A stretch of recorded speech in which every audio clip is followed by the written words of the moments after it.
Hello student, आज अपन बात करने वाले हैं किस तरीके से अपन एक स्ट्रिंग को इनपुट की तरह लेंगे। बेसिकली इनपुट की तरह नहीं, मतलब किसी भी स्ट्रिंग को अपने पास है तो उस स्ट्रिंग को अपन किस तरीके से प्रिंट अपन कराएंगे। इनपुट वाली स्ट्रिंग को अपन देख चुके हैं, बेसिकली गेट्स और पुट्स का जो यूज करते हैं उसको अपन देख चुके हैं, नहीं भी देख चुके हैं तो गेट और पुट का यूज करके आज अपन एक और स्ट्रिंग बना के चेक कर लेंगे।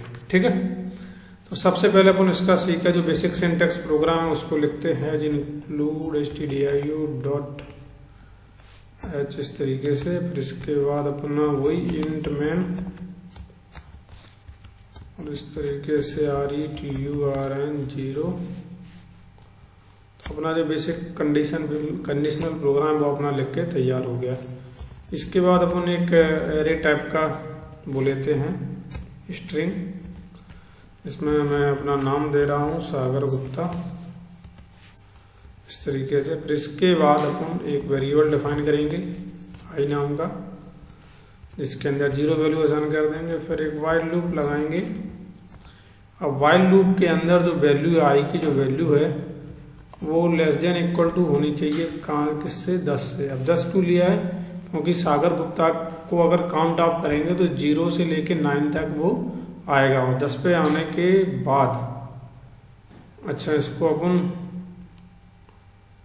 इक्वल टू 10 कर देंगे तो फिर सागर गुप्ता के बाद एक स्पेस भी प्रिंट हो जाएगा। 9 करते हैं, इसको 9 करके देखता हूँ मैं। और इसमें प्रिंट एफ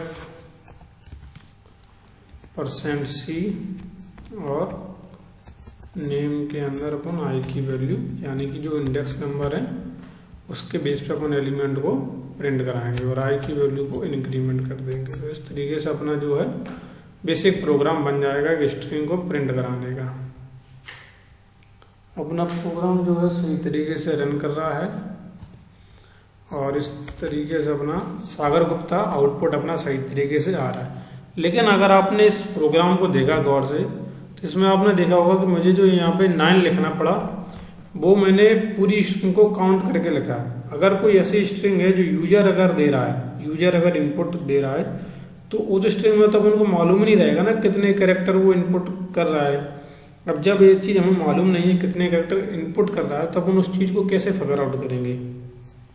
तो उसी के लिए अपने पास एक तरीका होता है कि अपन इस तरीके से जिस एरे के अंदर काम कर रहे हैं उस एरे का नाम लिख के आई उसको रिप्रेजेंट करता है, यहाँ पे इंडेक्स को रिप्रेजेंट करता है। और जब तक वो नॉट इक्वल टू नल नहीं हो जाता। नल अपन कैसे रिप्रेजेंट करते हैं, कुछ इस तरीके से अपन नल को रिप्रेजेंट करते हैं कि जब तक जो है स्ट्रिंग की जो वैल्यू है जब तक वो नल के बराबर नहीं आ जाती तब तक आप उसके जितने भी एलिमेंट हैं उसको आप प्रिंट करते रहिए। तो इस तरीके से भी अपना जो प्रोग्राम है बिल्कुल सेम तरीके से रन करेगा। तो इस तरीके से अपन सागर गुप्ता इसमें भी वही आउटपुट आ रहा है। इसको बार फिर से मैं चला के दिखा देता हूँ। तो अपना जो आउटपुट है वो वही आ रहा है जो इससे पहले चीज़ें आ रही थी। तो यानी कि जो अपन को जो काउंट करने की जो प्रॉब्लम थी उसको ये नल ने आके सॉल्व कर दिया। तो यानी कि नल को यूज करना उससे ज़्यादा वैलिड है। ये तो बात थी कि अगर अपने पास एक स्ट्रिंग है ऑलरेडी तो फिर उसको अपन किस तरीके से प्रिंट कराएंगे। लेकिन अब बात आती है कि अगर यूजर से इनपुट लेके अपन को स्ट्रिंग को प्रिंट कराना है तो किस तरीके से कराएंगे। तो इसमें भी कोई बहुत बड़ा रामायण जैसा कुछ किस्सा नहीं है, बहुत ही आसानी से हो जाती है। जैसे इस तरीके से अपन ने नेम नाम का कोई भी एक एरे डिफाइन कर दिया और इस यहाँ पे अपन बंद करते हैं और इसको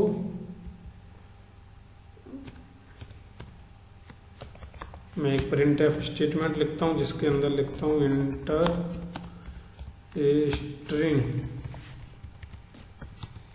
और स्कैनएफ का यूज करता हूँ। और स्कैनएफ आप जानते हैं किसके लिए यूज किया जाता है। और लेकिन यहाँ पे एक इंटरेस्टिंग बात यह है कि आप जब भी आप स्ट्रिंग का इनपुट कराते हैं,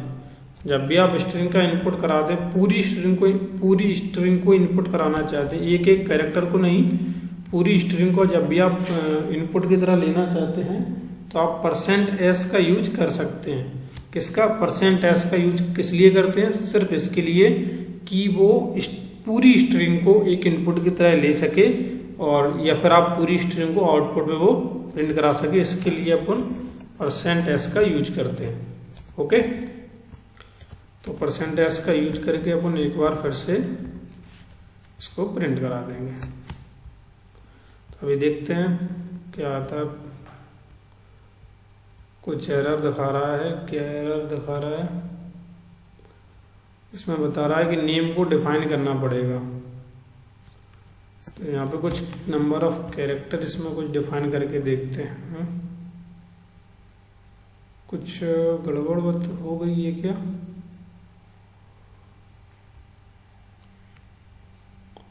आई होप इसके अंदर, oh sorry sorry sorry sorry sorry,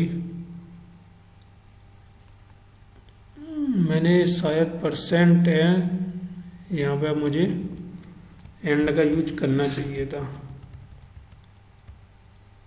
लेकिन अभी भी एक एरर ऊपर दिखा रहा है, बता रहा है कि आप ऊपर नेम नहीं लिख सकते। ऐसा कैसे हो सकता है यार?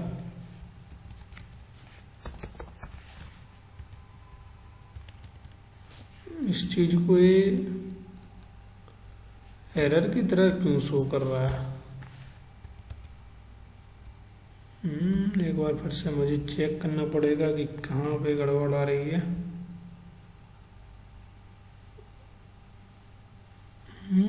मुझे तो नहीं लग रही कोई एरर।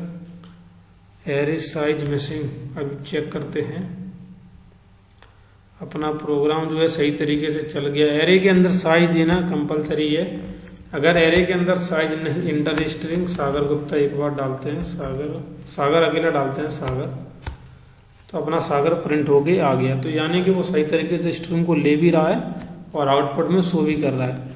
एरे के अंदर सिर्फ अपना साइज देना मिसिंग था। तो ये चीज़ को भी आप ध्यान में रखना कि जब भी आप स्ट्रिंग का इनपुट करा रहे हैं, इंटीजर में ये चीज़ रूल में लागू नहीं होती है, लेकिन स्ट्रिंग के अंदर ये चीज़ थोड़ी सी लागू इसलिए हो जाती है क्योंकि उसको नल को डिफाइन करना रहता है कि उसका जो आखिरी एलिमेंट है उसके बाद उसको नल को अप्लाई करना रहता है। इसलिए नंबर ऑफ कैरेक्टर वो पहले से डिफाइन करने के लिए कोई भी आप एरे लेते हैं तो उसका साइज ऑफ एरे आपको डिफाइन करना रहता है। अब जो मैंने आपसे बात करी थी कि गेट्स और पुट्स के बारे में, तो गेट्स और पुट्स किस तरीके से डिफाइन अलग अलग है, फिर सबसे पहले उसको समझाने के लिए मैं यहाँ पे एक स्ट्रिंग देता हूँ सागर, फिर मैं उसके बाद स्पेस देके गुप्ता होगा, गुत्पा हो गया। लेकिन आप आउटपुट देखें तो केवल सागर आया, यानी कि जो दूसरी जो स्ट्रिंग अपन ने दी थी गुप्ता या गुत्पा, जो भी स्ट्रिंग थी वो आई ही नहीं है, वो आउटपुट में आई ही नहीं है अपने पास। लेकिन अभी इसी प्रोग्राम को मैं थोड़ा सा चेंज कर देता हूँ,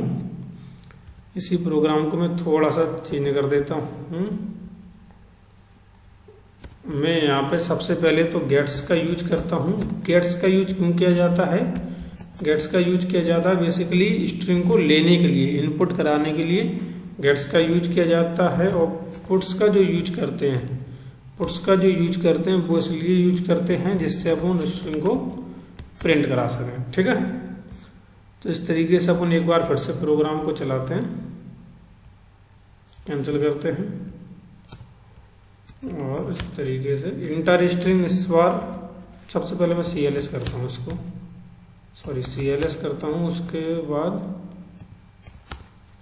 अब मैं इसमें देता हूँ सागर गुप्ता। तो इस बार आप देखेंगे जो आउटपुट जो अपना आया पूरा स्ट्रिंग प्रिंट हो गया, ये सागर गुप्ता। तो अगर आप गेट्स का यूज नहीं करते हैं तो होगा क्या कि जब भी आप स्ट्रिंग को देंगे तो आपको पूरी स्ट्रिंग एक ही बार में लिखनी पड़ेगी। आप डबल फॉर्म में जैसे सागर गुप्ता के बीच में जो स्पेस है वो नहीं दे सकते आप। पहले आपने देने की कोशिश करी तो उसने केवल सागर को लिया, गुप्ता को छोड़ दिया था, मतलब पूरी स्ट्रिंग को उसने आउटपुट में शो ही नहीं कराया।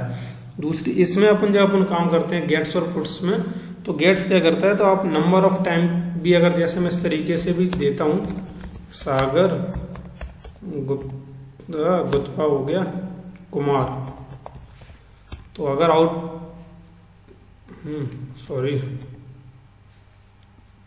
मैं एक बार फिर से देता हूँ, कुछ भी स्ट्रिंग दे देता हूँ, तो इसका जो भी स्ट्रिंग देंगे वो स्ट्रिंग अपनी आउटपुट में आ जाएगी। कहने का अर्थ सिर्फ इतना है। तो अपन ने गेट्स और पुट्स का भी यूज करके देख लिया। ठीक है, वीडियो पसंद आई है वीडियो को लाइक, चैनल को सब्सक्राइब कर दो। और आने वाली वीडियो में अपन समझेंगे स्ट्रिंग के जो बाकी के बचे हुए जो फंक्शन है, जिसके जो लाइब्रेरी फंक्शन होते हैं किस तरीके से काम करते हैं, स्ट्रिंग की लेंथ जानने के लिए, कॉन्केट करने के लिए और भी कई सारे ऑपरेशन परफॉर्म करने के लिए। तो मिलते हैं नेक्स्ट वीडियो में, जब तक के लिए thank you for watching this video.